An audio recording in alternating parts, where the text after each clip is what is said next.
Today's show is sponsored by the ABV Network Merchandise Shop. Pick up your logo merchandise by heading over to abvnetwork.com, clicking on Shop, and start filling your basket today. We are also sponsored by the Bar to Go. The Bar to Go offers a fully customizable carrying case that allows you to take your favorite distilled spirits or cocktail ingredients with you. Whether you're looking for something for yourself, a customized gift, or logoed items for your business gift shop, the Bar to Go can help. Check them out at thebar2go.com. That's the number 2 in the Bar to Go. Don't forget our friends at Neely Family Distillery now ship their unique distilled spirits directly to you.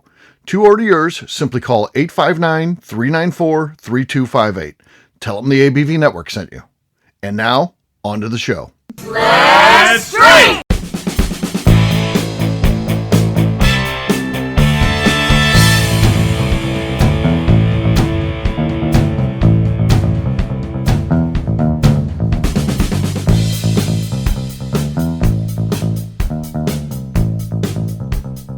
Welcome to the Bourbon Daily, the podcast about everything bourbon delivered to you every day of the week.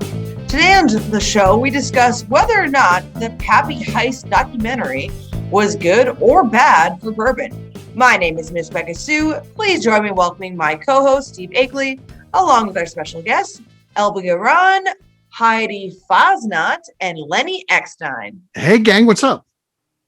Guys. How's it going? Hey-oh. So, yes, we've got a great show today. We're going to be talking about that Pappy Heist documentary. If we feel it's good or bad for bourbon, should be an interesting discussion. But before we get to that, Lenny was saying there's something he wanted to talk about. What is that, Lenny? Yeah, so, I guess like at the time of recording, as we are right now, not necessarily when the show comes out, I'm heading down south of Buena Vista, Colorado, and heading towards another town, Ridgeway, not too far from Ouray. Some really neat stuff down there in the San Juan Mountains. And on the way near where we're camping and mountain biking, there's a really cool hot spring, which I've stopped at before. And this is kind of the point. Now, I think we all like hot springs are pretty awesome, like especially when they're really like well set up and sure, they look natural. It's a cool thing. So I was at this hot spring, I think it was about a year ago, and I had never been there before. I rolled in. Beautiful grounds. It's like gardens and cool pools and like fountains. And as we turn the corner, we get to the first pool, and the first thing we see is this huge old dude sitting there completely naked in the swing. And he asks us if we're looking for anything in particular. Like, for sure not you. But here's where I'm going with this. Hello. What gives with like, first, like, don't say clothing optional because you know what's going to happen. But I don't know if you guys have ever been to such a thing. I'm not gonna say there's like some people I do want to see and some people I don't want to see per se. It all is what it is. I think you should wear a bathing suit. What I find odd is like the sheer number of naked men that fringe on exhibitionist. Like one guy was like on the grass near a pool, starfishing out, like no clothes on. It's so to the point where I'm going back down and I'd love to take my kid, but I'm not going to. Right. He doesn't need to see that. Have you guys ever run into such a thing? No, Elba, not in New Jersey. You haven't. So right now, I'm just going to go with this because the look on Beka's face is so serious. Like the whole time you were talking. And it was fantastic. Listen, so being naked is great. I love being naked. The worst thing in my life right now is the fact that we have all these windows that face a fucking highway. My husband doesn't want to wear any clothes. Yeah. We've got no shades. Yeah. I got subjected to that a little bit the other day. You just let Royce do what he wants to do. And you do what you want to do. Maybe Royce could be that guy sitting on the swing next time. Yeah, it could be. So, if you don't know who the naked neighbor is, the naked neighbor is you. You. Yes. Yes. Yeah. So when Jim and I moved in together, he made sure that he put up a mesh like fencing around the pool. And then he started growing this grass that grows super tall because I am that neighbor. I grew up in Europe and they don't give a shit about clothes. Like when you're in water, you're naked. Aren't you And afraid of that's how bodily it- injury when you do a cannonball or something? Yeah. No, look, it does not matter. You just, you It know, feels like it does. Yeah. no, it doesn't. Maybe for you guys, but not for me. And so I'm either always topless or just don't have any clothes on when I'm in water. That's just a thing.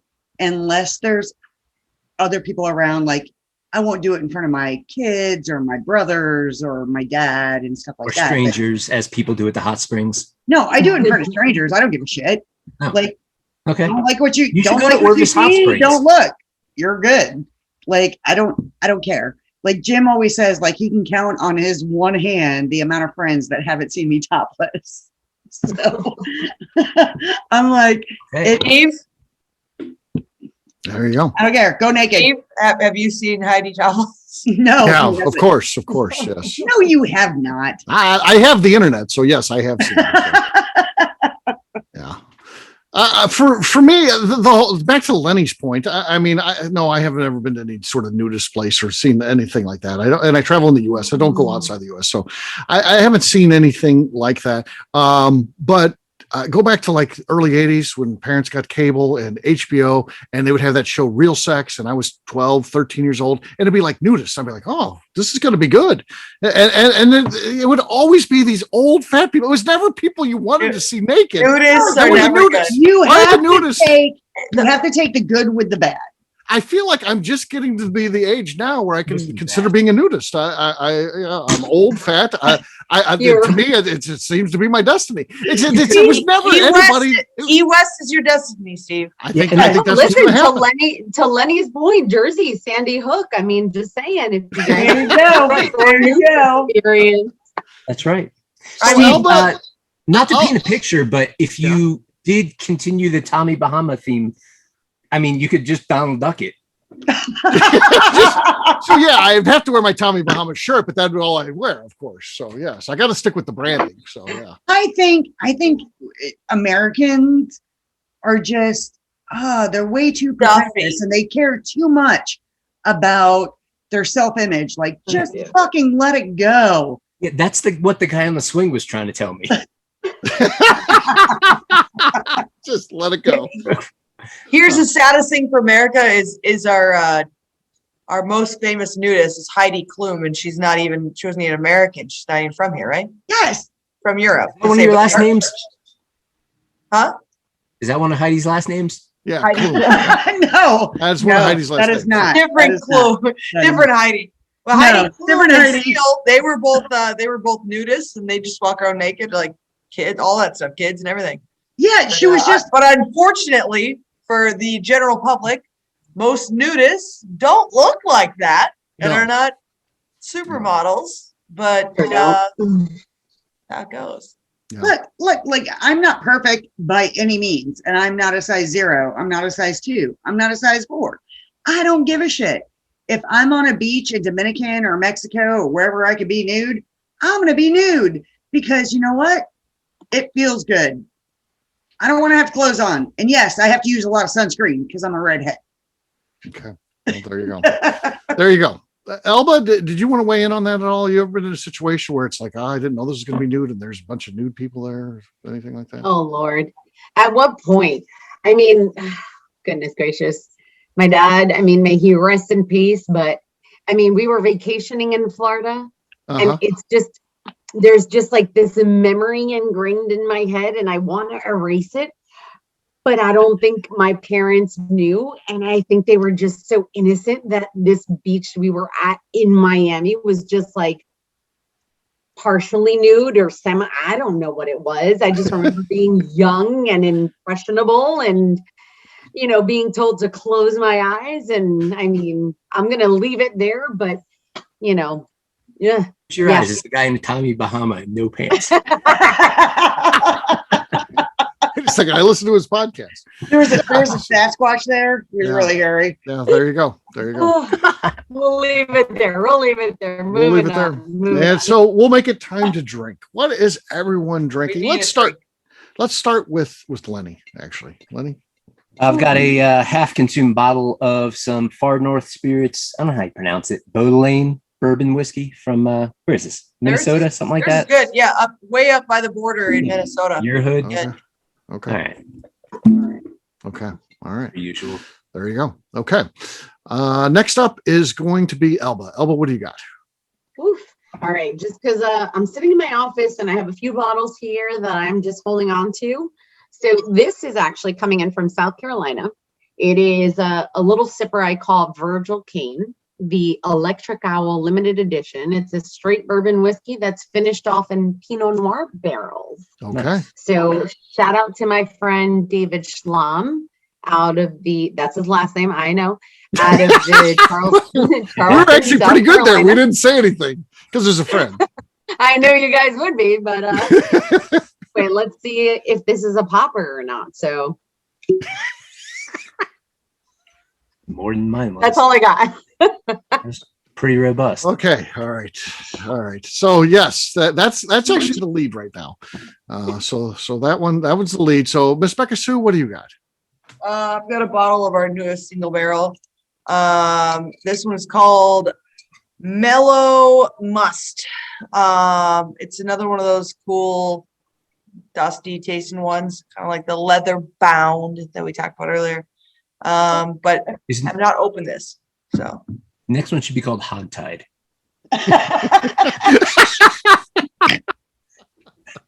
It's what I do. I'm gonna hang up. All right, here she goes. Okay. Ooh. I think that's got the lead right now. That was pretty solid. I'll go next. I don't think I'm going to beat that. I got Whistle Pig. This is I think it's a barrel pick. No, it's not. It's not a barrel pick. It's just the 10-year-old rye whiskey. So and it's very well loved. We're talking almost to the bottom, but here we go. Nothing left in that one. Heidi, your last one to go. You're between you and Beka. What do you got? What's your brand new bottle, Heidi? No, I don't have a brand new bottle. I've got Redemption 9-year barrel proof. Jeez. Ooh, I think she got you. I think that was a brand new bottle. Let us see the bottle. Yeah, Heidi. let us see the bottle. Let's see how new that she's is. pouring out of it right now, by the way, too. Beka. Yeah, she That poured a is pour out of there. Look at that. That's a brand new I bottle. saw her kidding pour me? it. That's brand new. She you know how much That money is she brand spent new. on this shows tonight? It That's looks all like I you drank got. it in the parking lot. That's all I've got out That of would it. fill that bottle right up. That the amount you got there. No, it would not. Yeah. Well, Oh, she you didn't spilled a spill it. lot. I saw her spill it out. No, of it's there. pretty It rolled much down the full. side. It would have filled it up. Yeah. That's a full bottle. Yeah, It was that's opened and what is she, Jeff from Iowa? Now that's a well-loved bottle. I've got a well-loved Well, bottle. she better throw it away. Yeah.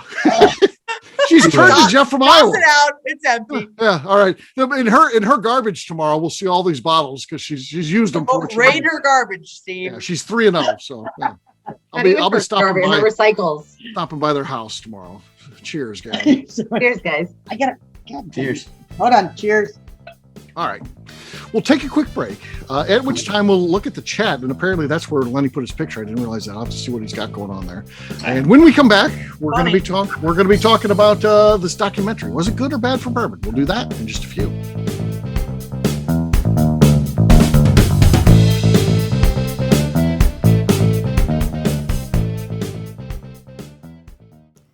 Hello, this is Steve Akeley, owner of the ABV Network, and let's talk for a moment about our sponsors, the people that make this show happen. First up is our friends at Moonshine University. In 2017, I completed my Executive Bourbon Steward certification at their office in Louisville. The information I learned through lead instructor Colin Blake and their team there is something that I continue to draw upon frequently in my role at the ABV Network. It truly is the standard of establishing a benchmark of knowledge of the bourbon industry.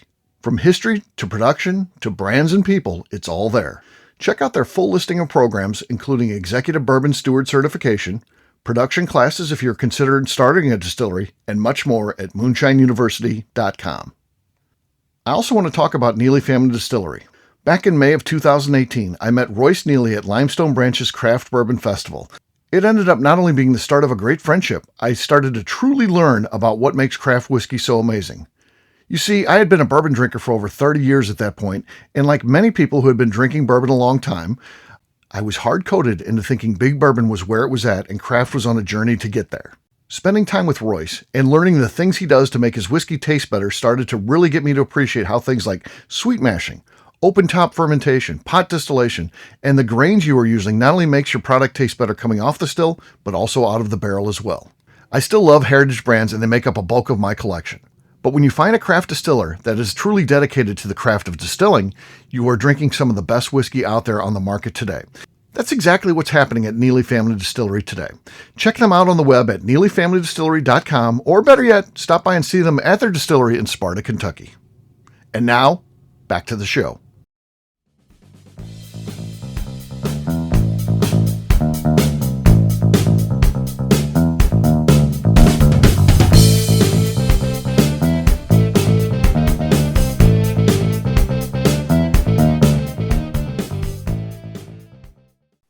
This is Freddie Mills, and you're listening to the Bourbon Daily.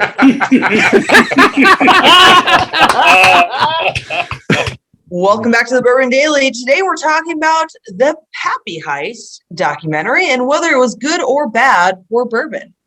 Yes. Okay. Yeah, this was the photo that Lenny sent of his kid licking dew off a plant because it's the first time he saw that.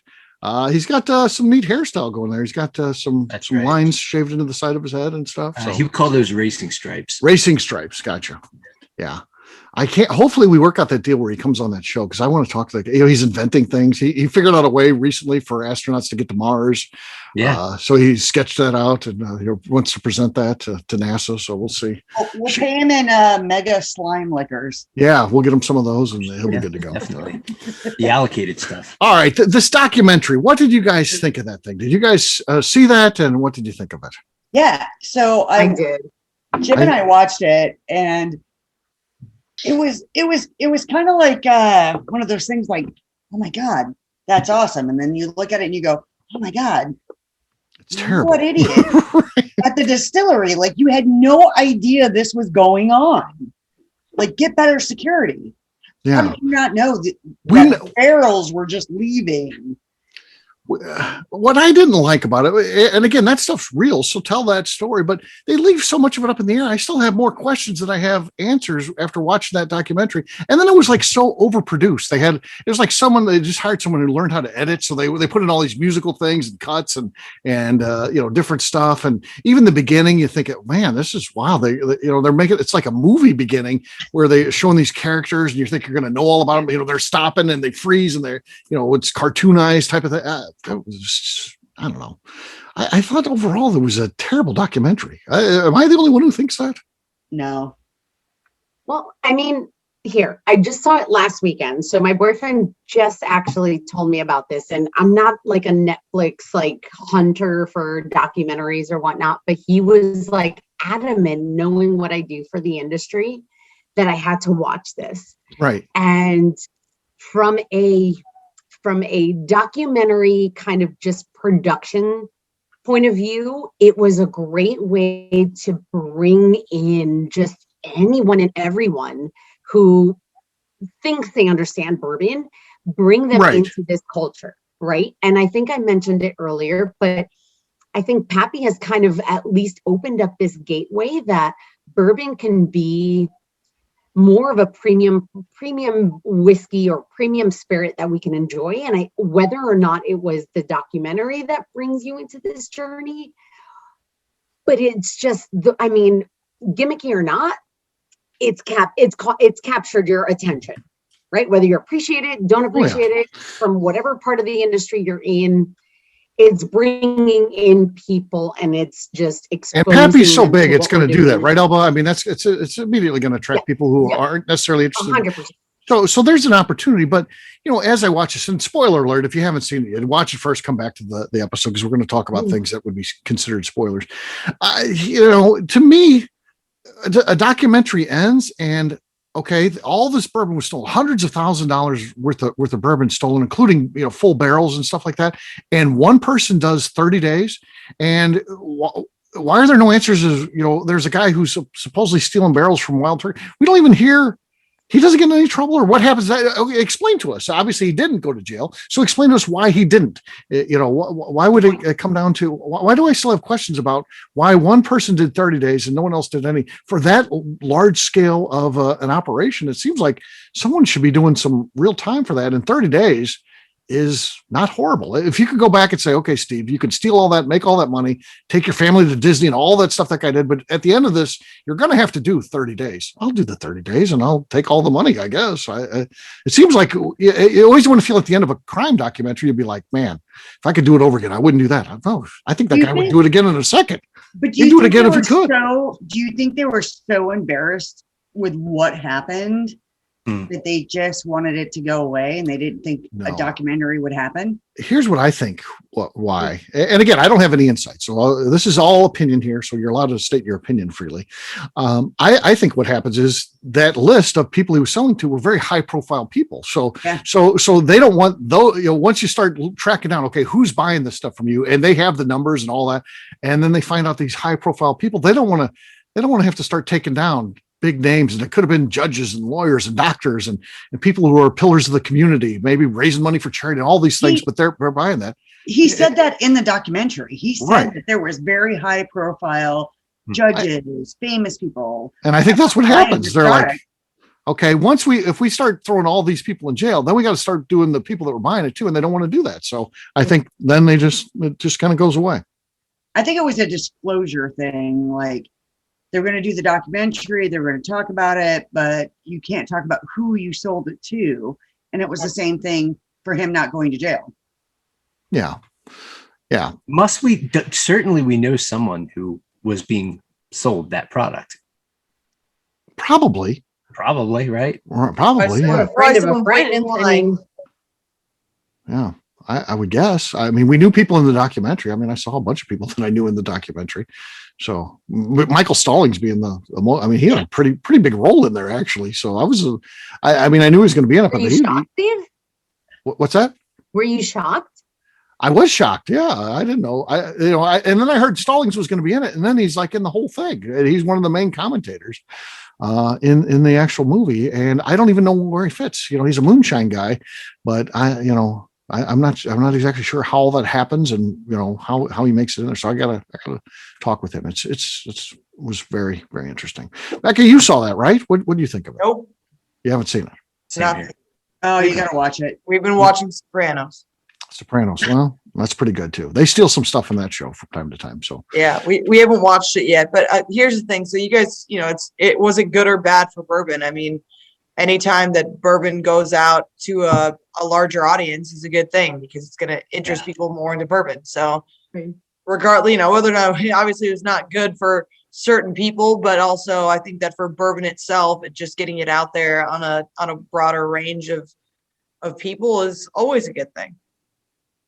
Yeah, I've had a lot of friends come out. It is, but if they're stealing it and selling it for their own good. Stealing it's not good, but it does still raise a lot more awareness about different bourbon stuff in general. It puts us on the map.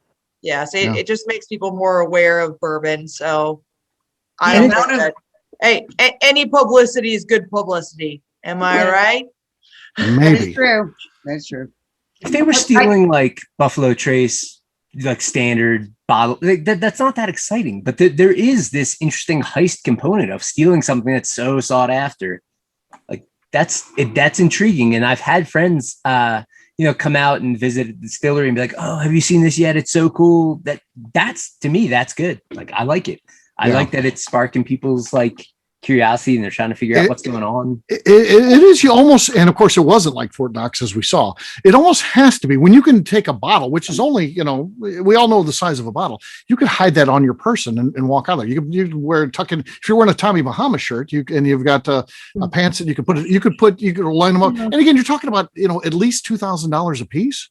I mean, the incentive is there. That people are going to be incented to steal that from you. So the fact that they were lackadaisical about that stuff is kind of weird. I do think that, and again, maybe to Beka's point, any publicity is good publicity. And again, people who aren't necessarily into bourbon will watch that and maybe it gets them interested in it. But I do think it paints the world of bourbon in a bad light. They're idiots. They don't protect their own product. And I also think it put Kentucky kind of in a bad light too. And again, maybe that's why Michael Stallings was there. A typical moonshiner, has the look with a big beard and all that. And, he's one of the people that they're interviewing about this, representing, not having anything to do with the heist. He's not involved in that at all, but he was, he's Kentucky man. It's like we hear Florida man. He's the Kentucky man in the documentary. So I don't know. There was a lot of bad stuff about it, I think, besides the fact it was overproduced and left you with a lot of questions. I do think there's other bad things in there too. My whole thing too was, he was selling, or he was telling people that it was Pappy. It was Pappy stuff. It was Pappy. But then that the Eagle Rare was taken. That Wild Turkey was taken. So how do you know what was bottled and what was not bottled? And then was he bottling Russell's and selling it as Pappy? Who knows? Like, you don't know. There's a lot of questions. Yeah, no, you don't know.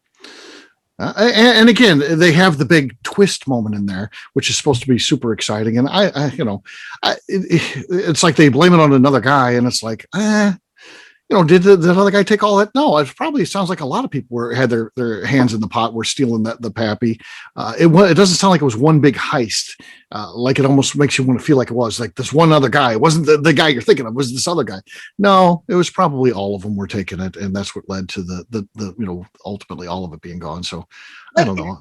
And I don't know about the rest of you, but if I was going to get my hands on a Pappy barrel, I'm not telling fucking no one. I'm keeping that shit for myself. I may invite some friends over and be like, "Hey, I got some fantastic stuff. Here's a barrel. You would end up telling everybody. You know how you are. You say you wouldn't, and then you tell everybody. You'd be like, I can't tell anybody this. No. I can't tell anybody. Here we're on the Bourbon Daily. You're like, I can't tell anybody this, but guess what? I have a barrel of. Yeah, you would. I would not. I would not. Like a canary. Yeah. Oh, yeah. No. There you go. No. But though, just to counteract, I don't think there was ever a barrel of Pappy stolen. It was bottled. The barrels were the Wild Turkey. It was just a couple bottles, right? Yeah, it was in bottles from the Pappy, but they did steal barrels, but it was supposedly Wild Turkey. But I guess the big twist too is Wild Turkey never reported any barrels missing. So that's another weird component to that too. They just haven't figured it out yet. Yeah, I guess not. And they had the numbers scraped off there, so yeah, no way to tell, I guess. Yeah, but again, I think it all goes back to they don't really want to bust certain people, so they're like, the numbers were marked out, nothing we can do about this. Sorry. So, I don't know. Overall disappointment, maybe still okay for bourbon. Watch it for yourself and make your own decisions. But I would say, to me, it's a bad documentary. I think you need to do a follow-up documentary on that. Yeah, Bo and I will get on that, and we could make something really good. And then we should do that. Yeah, we'll tell the real story. So it's just a matter of time before we do that. So there you go. That's us weighing in on that Pappy Heist documentary. We'll wrap this one up as we always do by talking about where people can find us. Elba, we'll start with you. Where can people find you? You can find me at Instagram at BourbonJLo or makersmark.com. All right, Lenny. You can find the Deer Hammer on Facebook, Instagram, Twitter at Deer Hammer, on the web at deerhammer.com, where you can also order our bottles and have them shipped to your door. And you can find me road tripping from beautiful Buena Vista, Colorado, down to Orvis Hot Springs, where I'll be appropriately clothed. Nice. Heidi, how about you? Where can people find you? You can find me on Instagram at Heller_BearBabe, or you can find me on Facebook as Heidi Topol Eller. Or at the Key West trip at the Garden of Eden. Yes. Miss Beka Sue, how about you? Where can people find you? You can find me on Twitter and on Instagram at Miss Beka Sue, or you can find me fully clothed picking up barrels at Neely Family Distillery. Yeah. Or at the Garden of Eden in Key West. Yeah. We had, surprisingly, when we went to Key West, again, you think about it, well, who's going to go to the Garden of Eden? Everybody's like, it's going to be Heidi. It wasn't Heidi.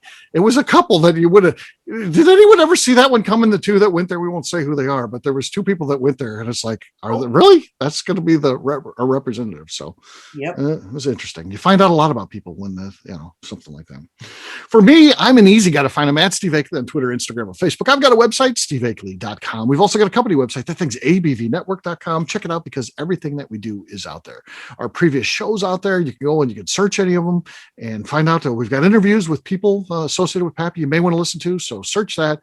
And here our interview with Julian Van Winkle. I think that's worth listening to. One of the only podcast that he's ever done. He's only done two: Elton Brown, which was a cooking show, and ours. That's it. He's only done two podcasts, and check it out. And by the way, if you ask him to be on your podcast, he'll say, "I've already done that. Listen to the Bourbon Show." He really says that, which is cool. So check us out at abvnetwork.com. Miss Beka Sue, anything else to say before we get out of here? I'd just like to remind the audience to please give us a 5-star review that includes comments. It helps new people find the show, which is very important to us. If you like what we're doing, we ask you please visit our Patreon page at patreon.com/the ABV Network. All right, great job today, gang. For our audience, we'll have a brand new show for you tomorrow. Looking forward to that. Until then, take care, everybody. See ya. Bye. Peace.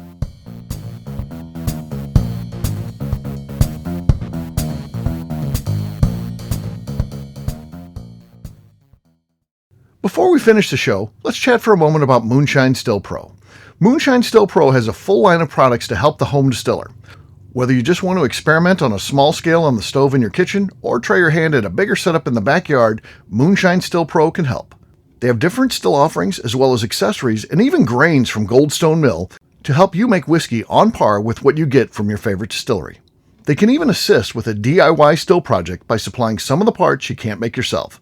Check them out at moonshinestillpro.com. At the ABV Network, we're lucky enough to have some great friends. Amongst those friends is the Goldstein family, owners of Goldstone Mill. Goldstone Mill is a full-service mill offering a variety of heritage and heirloom grains. Their unique approach of working with mills around the country allows them to offer you affordable shipping opportunities to meet the unique needs of your distillery or brewery. They will consult with you to ensure the grains you are selecting meets the unique flavor profiles you are looking for. If you are a home brewer or distiller and you're looking for the grains that your local distillery or brewery uses, Goldstone Mill is the place to look. Check them out on the web at goldstonemill.com, call them at 217-254-6613, or shoot them an email at hello@goldstonemill.com.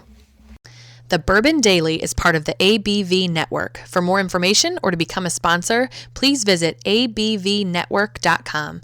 Thanks for listening and cheers. This has been a Steve Akeley production.